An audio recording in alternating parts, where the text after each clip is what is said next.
mwana balali bango nyonso senya tika lipamba likolo pasi ndayaka kovanda boye pasi ya Kongo eleki bandako eleki to likolo bagaranti echange te kaka pasi likolo pasi netosapana bana boye Kongo solution nzambe leta zela mamo solution yokele maozola bana nyonso bakufi bana nyonso soso sengi ndenge zomona bongo tika lipamba leta zela solution longola ata mesikoyo na libanda ye bomoni ke na selo ko tika lisusu ka bana 5 ya bango 5 libot bango 5 bango 5 bango nyonso bakei papa bango da mibima ya za handicapé on sait le on a sait le papa za handicapé za ko koma mama za na mwana bébé papa mwana bébé mwana bébé abiki yenda biki OK donc maman zaki na bana 6 bana 5 bakufi mais bébé ndabiki na mama donc maman na bébé nde babiki ya na bango yo comment est nani Christian oh Sadrak OK oh le petit on va passer mi balé ah ba on va passer OK ye azawa bundana na liwa tanga kimi kolekangami na libanga beton etienne makolo mwasasa ngena yeko bimisa azawa pe mama mukele ta koma tane boye ya kativité OK wana zana ba erni tangu bandi osala intervention wana 3 mais des fois makasi za na biro localité na biso parce que espace on a tout le temps on a construit awa aboyaki bato batonga aboya me bakavanda voilà la conséquence nani ateka wa mapango to eza biro localité na biso biro localité na biso yende aza garant yango il faut aya puni et puis aza mwana quartier oyo te amwana quartier kaluka ye aye na quartier yango ateki bamapangu na désordre tala conséquence yotokomo vivre nango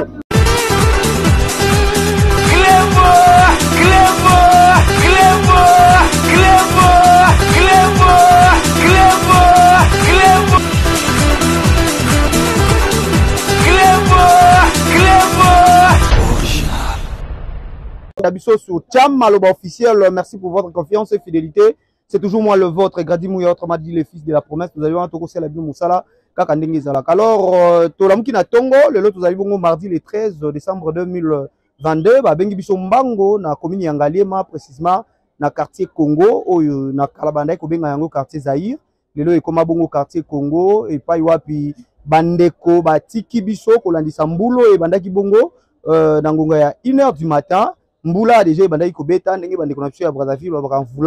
mvula e bandaki kobeta e beti pena makasi kino kokoma na bangongo tozali ba 8h ba matanga ko continue kaka alors ezana bandeko babungisi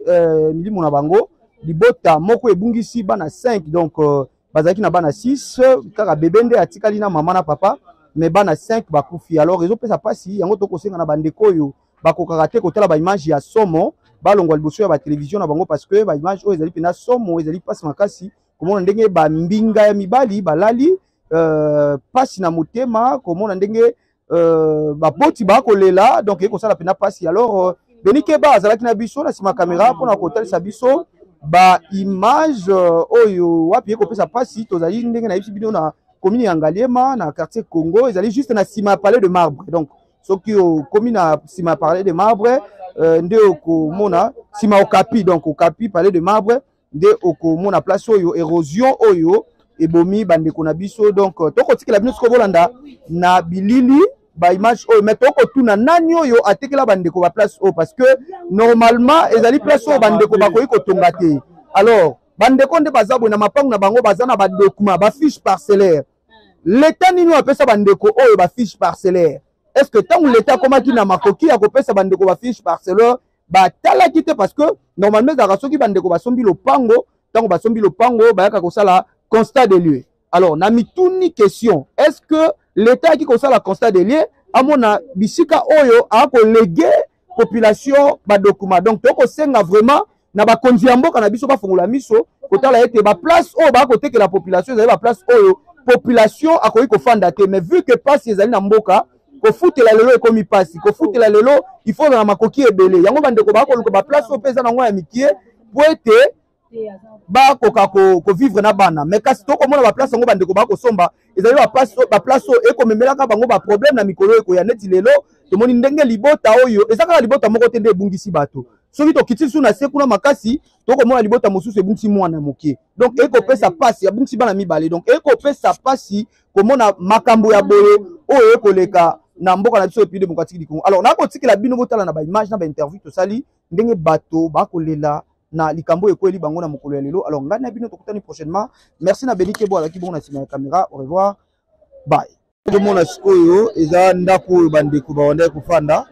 Donc eza pasi comme na ba image ya boye na tongo ya lelo mbule beti presque banda 2 heures kino toza sikoyo 7 heures donc depuis 3 heures kino sikoyo tokomi 7 heures du matin mbule ezo continuer kaka matange ezali mais ndenge bomona ba image donc je peux ça passe même sur la mokolo ya lelo donc keba zo biso to mama apesa mo maloba papa pasi Kongo pasi bana balali bango nyonso sena tikali pamba likolo pasi ndayaka kovanda boye pasi ya Kongo eleki bandako eleki to likolo bagarantie echange te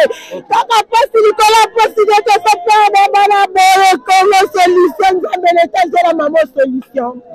yokele maozola bana nyonso bakufi bana nyonso soso sengi ndenge ozomona bongo tikali pamba leta zela solution longola ata besikoyo bato boyokakaka boyoka beboma tozokoka lisusu te bana lisusu te makasi tozomona pena bandeko bazolela zwa mama bana bakrei bana senki bana bazobunda moko bundu babima mate ekokufa mabele ezipi bango leta yakotala likambu bango baza na se awa pasi na motema tokoka te. D'accord, donc ndenge bozomona pasi vraiment baza bajeune avenir ezalaki donc maman kobongisa bana 5 na mbala moko bo c'est pas facile donc voilà tozali wana tozoyoka pena tozopartager douleur oyo na libota oyo donc zela tozwa mpe mama koto oyo après mama pusana boye parce que kuna bato bazoleka donc bino bazali keba derrière la caméra sala musala tiko journée maman mbote na yo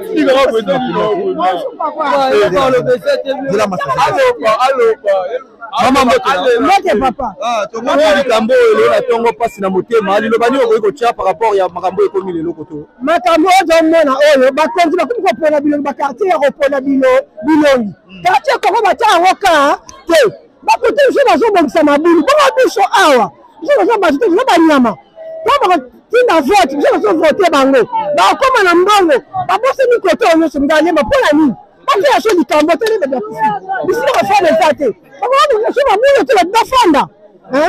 oyo bakela mbulu oyo batia boye bongo quartier congo okapi oyo kenya sarapoi bimambo babokaka mpona nini donc osilayeki toza na nsima palais de marbre donc quartier congo esika puis sangwa pasi oyo na mokolo tomoni ndeko mobali mpe azali awa ndeko lilobani okoki kotia par rapport ya likambo lelo akuta oloba ezamambo asoni déjà tomona d'accord voilà pasi vraiment tozomona komona makambo ya boye depuis 3 heures du matin mbula ebandaki ezopesa pena pasi mbote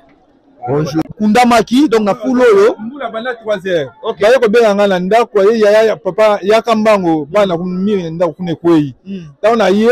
mbana okuta deja biloko nyonso deja ekiti bana nyonso ezalaki likolo ya bana allez remarquer que so otali même bilongi na bango eza baimage moko ezopesa pasi omonaki bafinani parce que mabanga biloko nyonso ekweyaki likolo na bango nyonso ya seti nabengi bavasin nde baye na bacollègue bayede nga batienga maboko na ndenge tobimisi bango kuna na libanda bana 5 yana bango 5 libot bango 5 pe bango 5 bango nyonso bakei papa bango da mibima ye aza handicapé osala eloko nyonso aza handicapé aza kokoma mama aza na mwana bebe papa mwana bebe mwana bebe abiki ye nda biki OK donc mama azalaki na bana 6 bana 5 bakufi mais ya bebe nda biki na mama donc mama na bebe nde babiki fondera makambo nyonso wiki nikolo ozala na famille wa na tala bango na famille oncle na ngai mwasi oncle na donc mwasi ya oncle na donc o bakufi bazali bandeko na baleki na ngai OK voilà donc bozomona place bano bazalaki tala ndako ya boye vraiment donc je pense que bakonzi na biso il faut batala makambo eza na bato mosusu baplace bazofanda eza tellement bien te alors faute eza ke bagarantie ezali bandako ekomi cher alors ezopermettre te mutu nyonso akoka kofutela nde bato bakoluka azala ta na place oyo akosomba ngo na prix ya mokie masala ta mwa ndako na ye ya boye afandi parce que makoki eza te pasi eza na mboka. Alors tokosenga pena même na bandeko ya urbanisme batala makambo oyo bandeko mosusu ndenge bazali bakofanda na bacondition ya bien te. Alors l'état il faut azwa population na ye en charge. Donc voilà ezopesa pasi ya na bango yo wana Christian, oh Sadrak, ok, oh le petit, on va passer mi balé, ah bah on va passer, ok, hier azawa bunda na liwa tanga kimi kolekanga na libanga béton etienne makolo moi ça ngena yeko bimisa azawa pe mama muke leta toma tane boye ya wana zana ba air ni tangu bandi osala intervention wana 3h na 3h mbule bandi to na 3h mbule bandi osala intervention 3h nde bonne intervention mama yo be akuna tubane ti 4h ti 4h makambo sonne bandi yo salama nde na yo na bimisi oyo na sima yo bisama mapasa nde ba ono sona na teno soana tout et que na ba brique pour nous se quoi de temps moi là to buki on la pioche na pau tout ça ende to po bimisa na kata ndakwa. Alors ko ko loba nini na bakonzi ya mboka par rapport ya comment la situation au population ba ko fanda na batana biso nini. Bon l'état le na kopesa l'état ko atala biso likambo ko to ezalaka liboso libulu salama roche salama kia on a pasi ya moto comme ya ofite mais ko tela nzela ezate mayo ezalaka awa nzela ko bimela ezate la tene se vanda kuna se il y a des comme ça za ko simela msa ko kumela se eza kuna na ba bakao makamse na se kuna bo kitabo se bo mona ndeko mote na oui mote message yo ko pesa par rapport à la situation comme émission message ko ko pesa par rapport à situation et la foti ya ba konda mboka na biso penza te mais des fois makasi za na bureau localité na biso parce que espace on tout le temps qu'on a construit awa aboya ki batonga aboya même bagavanda voilà la conséquence nana teka wa mapango to eza bureau localité na biso bureau localité na biso yende aza garant yango il faut ala puni et puis aza mwana quartier oyo te amwana quartier kaluka ye aye na quartier yango ateki ba mapango na désordre tala conséquence yo tokomo vivre nango ka mosu eza kuna mutu bokadaye kuna mosusu kuna donc ça ne va pas. D'accord, merci beaucoup. Mai soko tonda mai na biso nyonso awa so na ono sango piscine awa nzela ba mai oyo utaka likolo nyonso ya ko fanda nde a nzela ko bimela ezate même nzela bata koleka ezate chef de quartier ateki place apeti ba nzela te apeti nzela chango nani komba chef de quartier na ba eta uti na commune msusa ya Kaluka kuna ayo sala na quartier Congo mai yango yo tateka pesa ba mikanda ya ba mapango nzela ateki nzela je peux voir Keba yaka okay mai tili bosa porte ay pa na ngai okay mai tili bosa porte nzela ezalaka te toza na bato na se awa balingaka te bafongola nzela mayebima okay tosoma epa l'état mais l'état ni natekela bino nani ate chef encore monena chef anga kufa okay akufa ana c'est la police bato mais balobi ke awa ezalaki interdit bateka comment est-ce que bino ko mena niveau ko somba to ko somba to bi makambo wana te toyoko yoka yango si totongi tovandi nde toyoko mona besange bandi kosala donc bino mo bo mi mona ke boza na kati ya danger donc oyo komeli baninga lelo ko pe komela bino danger toza danger mayo ezobima te toyebi te na mabele ekotaka eloko nini oyo ekosala na se ya mabele po ebimaka te mai nyonso euta kuna ya mbula ekitaka nango kaka ebimaka nango te. D'accord, merci beaucoup maman. Donc bato continuer ayo ezali balabala aja atangi mai nyonso evandi awa nzela ebimela kuna eza te mpona koleka eza te mpona koleka kuna mo eza te yango tobi ke leta atalela biso likambo mai oyo so nango tala eza kita tutu yaka fa les images donc bino mo boza komona omona danger toujours mai bato bako vivre koto bako vivre vraiment na insécurité bako vivre na ba danger moko oyo ekoki ko nuire vie na bango na quelques secondes donc ndenge bomoni ba image oyo kopesa pena pasi makasi na motema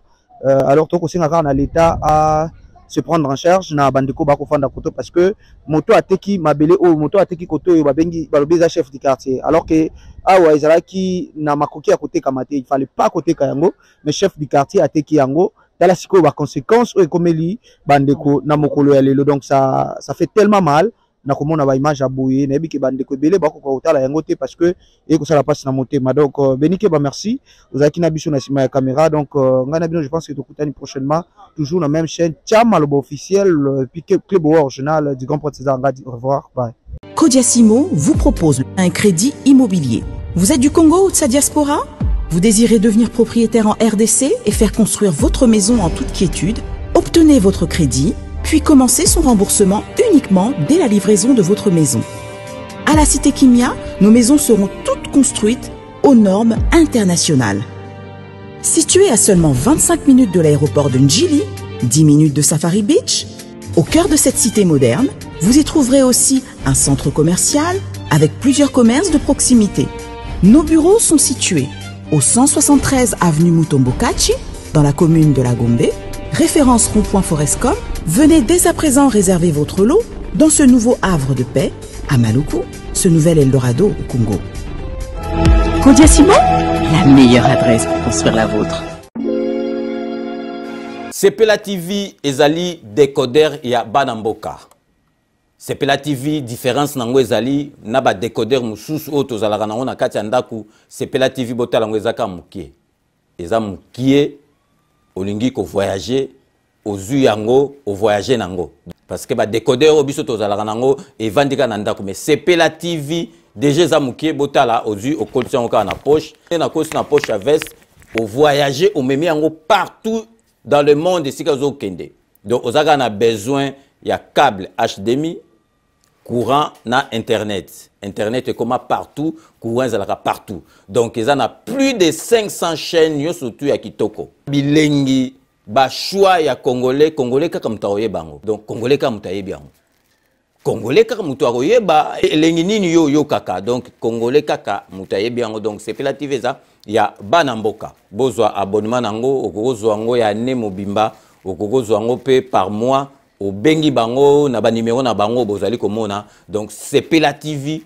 ezali décodeur ya yo ya ngai. Donc ezali ya étranger te ezali ya Banamboka. Avec Sepela TV tout le monde est d'accord et il en restera ainsi pendant très longtemps. Bienvenue dans le monde de Sepela TV. Sepela TV est le décodeur qui vous permet de suivre les chaînes du Congo en direct de la diaspora. Ndeko ya Congo, tunanga ininyo agence Wami service oyo ya madame Mireille Wakanke azawana mobimba pona bino ba diaspora bolingi kotinda mituka toba kolia ndenge na ndenge cohésité na yote adresse Ezase Moko 5 boulevard Ornano numéro 75 018 na Paris 16e awa na République démocratique du Congo na ville province ya Kinshasa boko zoyango na avenue Maringa numéro 83 référence étoile bleue na commune ya Kasavubu soit bo contacter na ba numéro oyo Maman Mireille Wakanke tata pambola yo na yaka pamba te soko moni na ye kombo na yo na témoignage na yo eke musika pe betinga na motema na mona ba agence na sena moi oyo lukute za makasi na ba agence na escroquerie okomona mosali ya nzambe asali pe publicité batu bazotala me agence na bango vérité ezate na moni mituka na moni bilamba na moni bakoli nyonso batu batindaki ndenge bayebisaki nga yaka kokontrole na kontrole na moni musala oyo osala Wami service libote na nzambe bisika ya kotinda biloko eza na Wami service. Oui, yaboye ezalate ndeko kosazarde te agence ezakaka moko Wami service ya madame Mireille Wakanke atie na disposition ya ba diaspora nyonso pour que boko misaka bakoli na bino mituka na bandeko o baza na Afrique avec impact na idéologie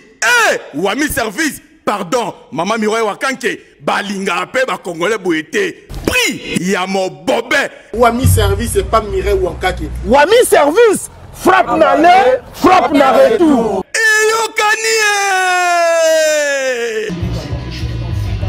Salon Member Wami, c'est elle qui te coiffe. Tu coiffes avec sourire, tu coiffes avec noblesse. C'est elle qui te coiffe.